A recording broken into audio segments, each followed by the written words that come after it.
네, 우리 그 찬양을 너무 제 입장에서는 좋은 찬양을 해주셔가지고 우리 아주 성우님께 감사드립니다.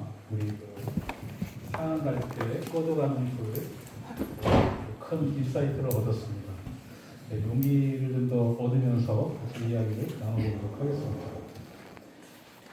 제가 그 기조할 때 쓴 거는 이제 2장 정도 분량으로 썼는데요. 이게 첫 번째 이번 연차 첫 번째 세미나 할 때 제가 발제문으로 한 10장 정도 풀어드린 거를 필요한 부분만 요약해가지고 발표해서 오늘 세미나에 맞춰가지고 발제문을 썼다 이렇게 이해를 해주시고, 그래서 2차 세미나 때 오셔서 그 자료를 가지고 계신 분들은 제가 그 사회적 성화를 위한 교회의 아비투스 이런 관점으로 그걸 썼기 때문에 그거 보시면은 좀 더 이해를 이제 많이 하실 수 있을 것 같습니다.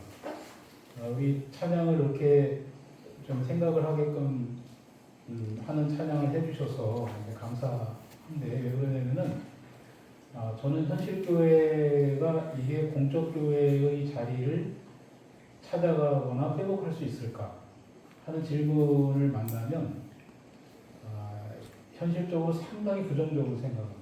이게 거의 불가능할 것 같다. 왜냐하면 저도 저희 연회에서 제가 국민연금을 지원하는 위원회 위원장을 하고 있는데요. 그거를 목회자 생활보장제도로 좀 확장시키려고 하는 노력을 하는 데 있어서 구조적으로 이 개교회주의가 구조적으로 탄탄하게 뿌리를 내리고 있기 때문에 이거를 거슬러서 이 공적교회로서의 어떤 제도 도입을 하는 일이 너무너무 힘들구나 라고 하는 거를 경험하고 있기 때문에 그렇고요. 같이 일하는 목사님들하고 선거 때마다 제도 개선을 해가지고 정책으로 제안하고 하는 일을 하고 있는데, 만나는 게 어디냐면 제도입니다. 제도. 그리고 제도에 익숙해져 있는 그 구성원들의 인식, 이런 부분들이 우리가 공적교회로 진입하는 데에 굉장히 힘들게 하는 결정적인 요인으로 작용하고 있다. 이렇게 생각이 돼서 그래서 제가 여기 제목은 그냥 새롭게 읽기를 진행하면서 이렇게 했는데, 원문에는 제목을 왜 이렇게 썼는지 제가 오늘 보고 깜짝 놀랐는데, 왜 교회는 사회적 신뢰를 상실한 저급한 교회가 되었는가, 이런 생각을 지금 제가 평소에 좀 가지고 있습니다. 개화기 때 제가 자료를 찾아보니까 고종 때의 우리나라 인구가 1,300만 명이었는데, 이게 1900년대 초에 기독교 인구가 5만에서 10만 명 정도 됐다고 합니다. 그러나 파종교와 연대하면서 일제 시절에 저항하기도 하고 하는 저로서는 이제 오늘 제가 피에르 부르디웨의 고별짓기라고 하는 개념으로 조금 잠깐 말씀드릴 건데요.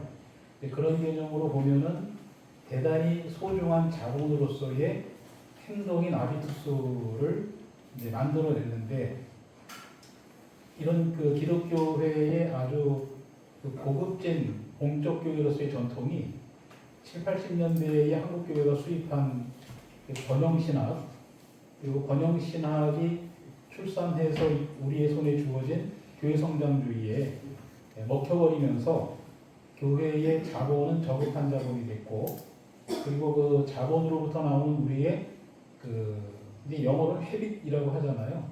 그 아비투스는 대단히 저급한 아비투스가 됐다. 이렇게 저희가 이제 분석을 할 수 있는 겁니다.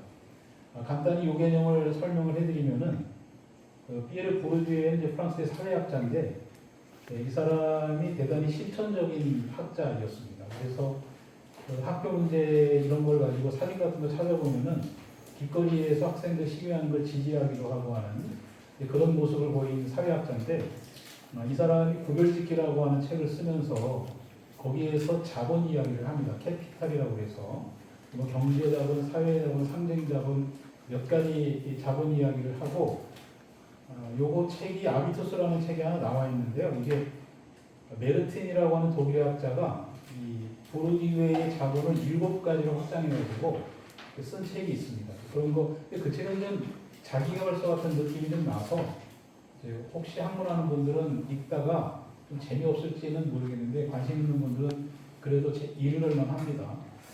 그런데 이제 그 브로디웨이가 이 자본을 이야기하면서 격을 결정하는데 결정적으로 작용하는 게 문화자본과 상징자본이다 이렇게 이야기합니다. 그 문화자본 같으면은 뭐 이런 건데요. 이제 그냥 자료에 있는 걸로 제가 예로 말씀드리겠습니다.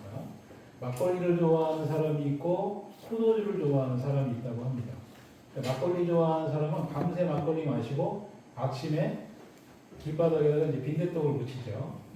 그런데 포도주를 마시는 사람은 포도주 반잔을 따라 놓고 정말 밤새도록 대화해서 자기의 삶의 수준을 이제 클래스라고 되어 있는데 끌어올리는 류의 삶을 살아간다고 합니다. 이런 류의 삶의 양식이 여기 이제 아비투스인데 이게 어떻게 나오느냐, 어떻게 형성되느냐. 이제 이거는 그 브로디웨이 책에 나오는 이야기인데요. 당신 어떤 음악 좋아해? 그러면 나는 요한 시트라우스의 뭐 도나우강의 이거를 좋아해, 왈츠를 좋아해요. 그건 그냥 딱 그 수준인 겁니다. 그런데 깊은 문화적 자본을 가지고 있는 사람, 특히 이제 피아노를 전공한 사람한테 당신은 뭘 좋아합니까? 그러면은 나는 왼손을 위한 피아노 협주곡을 좋아합니다. 저도 이 공부하고 처음 들어서 유튜브로 찾아봤더니요. 손여름이 왼손으로 연주를 하는데 기가 막히게 연주합니다. 어떤 사람이 사고로 왼손을 잃고 이 피아니스트가 나를 위한 오른손을 잃은 거죠. 나를 위한 곡을 작곡해 주십시오 그랬는데 다 거절당하다가 어느 작곡가가 이제 이분을 위해서 작곡을 했는데 그게 이렇게 유명한 곡이 됐다 뭐 이런 게 있는 건데 이게 문화자본이라고 하는 거라는 거예요. 그 상징자본은 뭐냐? 상징자본은 저 사람을 보면 떠오르는 이미지라고 생각을 하시면 쉬울 것 같습니다.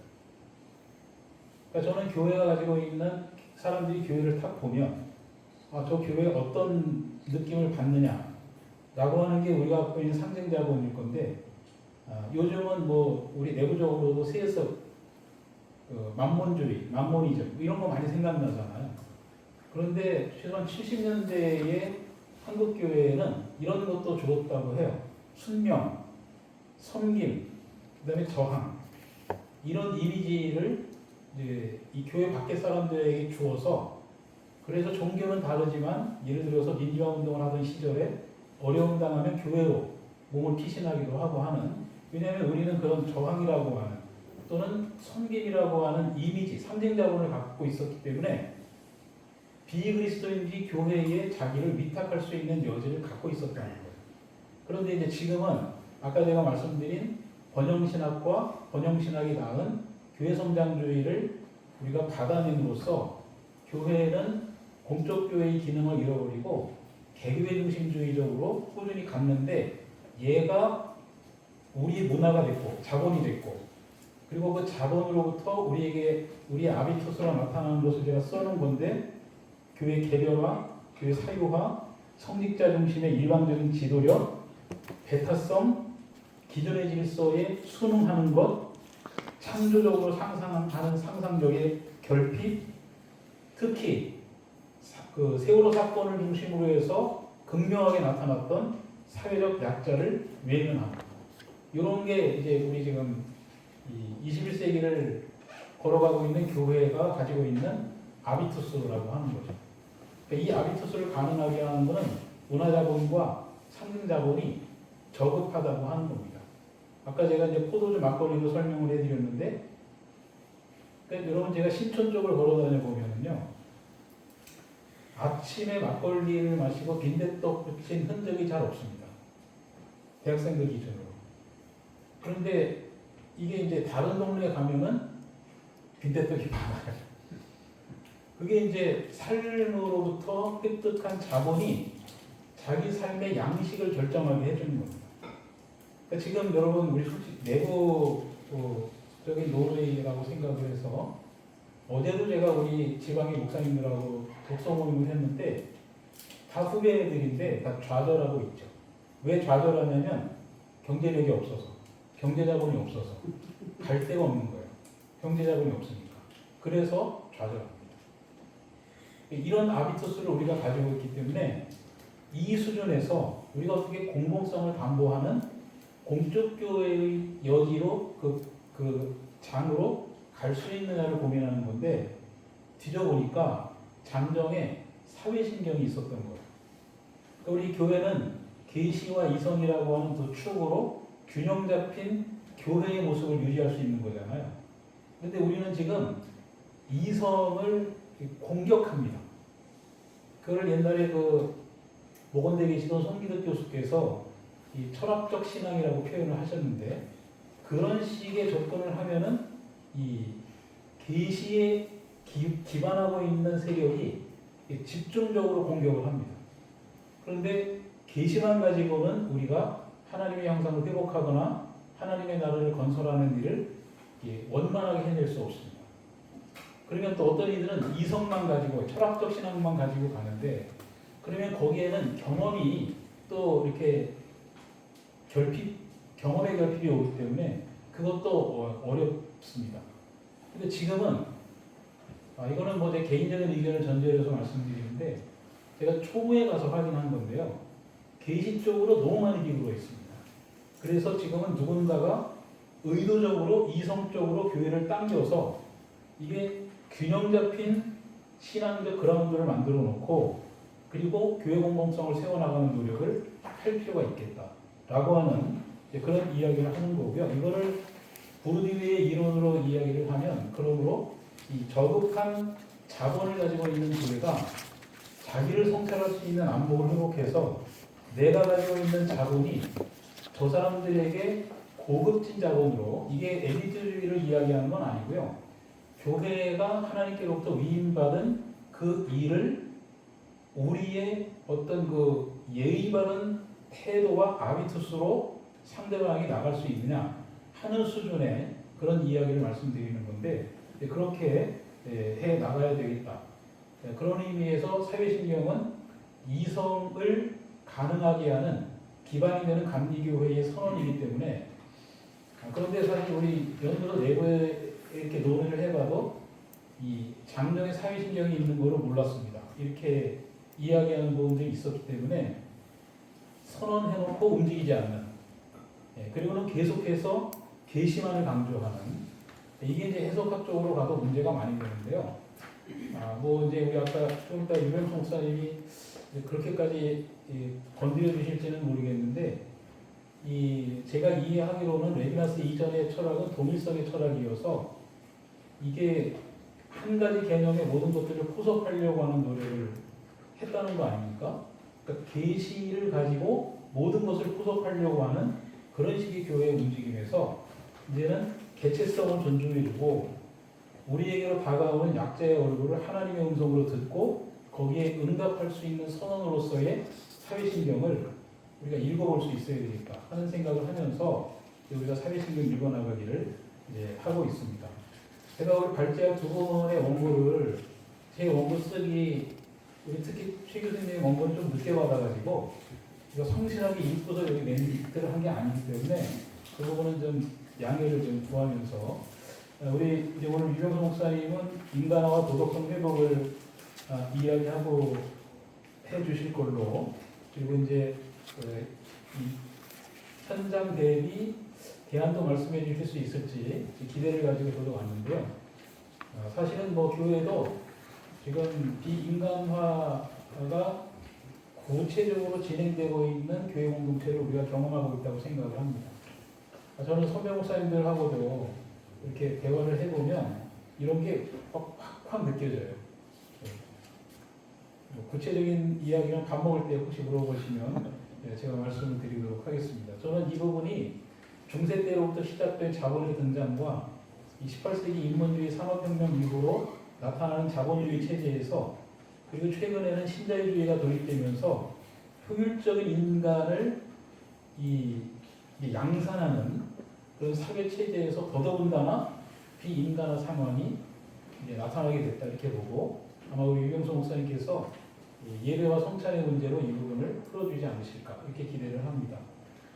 우리 최재환 교수님은 우리 이제 웨슬리 신학의 관점에서라고 하는 것을 달아주셔서 한결 저도 이제 마음 편안하게 원고를 접할 수 있게 됐는데 이 사회신경과 통일의 문제를 이제 다루어 주셨습니다.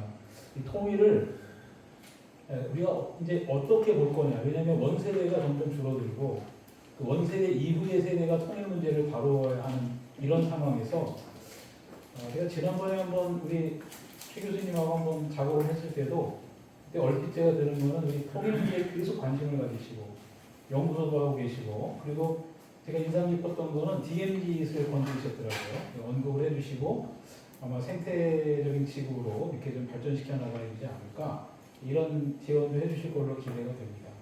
우리 그 연구소 올해 작업은 이런 기조로 진행된다고 하는 것을 여러분 잘 염두에 두어주시고 오늘 잘 참여해 주시고 질문도 많이 해주시고 다음 달에는 발제는 제가 합니다. 그리고 박동훈 박사 또 오셔서 같이 작업을 할 텐데 다음 달에도 좋은 이야기 나눌 수 있도록 관심 가져주시기 바랍니다. 감사합니다. 네.